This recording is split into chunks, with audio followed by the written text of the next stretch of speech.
Hey everybody! So today on Tracie Reed Designs, I am just continuing with my flip cup week, and today I'm going to be doing a double flip cup. So let's just go ahead and get started.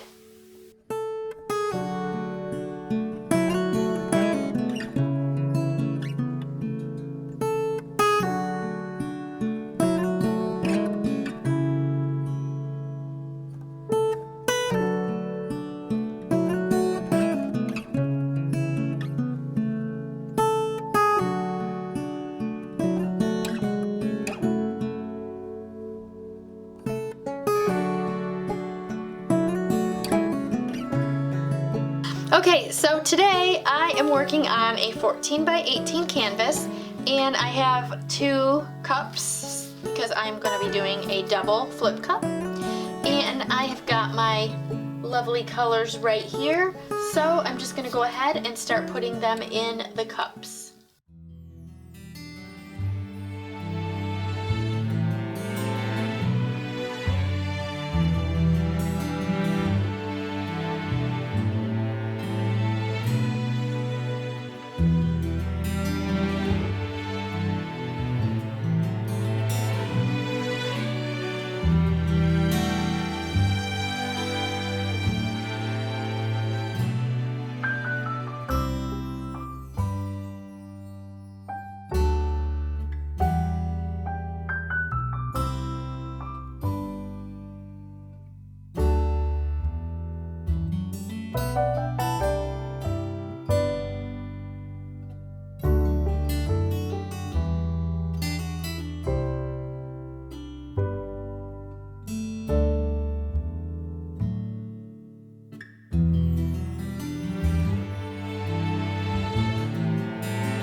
Hey everybody, so the painting is all dry and it looks like a cell explosion, which I am not a fan of this many cells, but I should have known that it would happen because of the silver. I used way too much. Silver has a lighter density, so of course that paint would get pushed up to create all those cells. But I do love this color combination, so I think I will definitely try it again using less silver. So let me know what you guys think in the comments. Don't forget to like this video, subscribe to my channel if you haven't already, and also don't forget about my live stream every Sunday at 7 p.m. Eastern Standard Time. That is where if you have any in-depth questions or any questions at all, just it's a great time to ask me. All right, so thank you for watching and have a great day.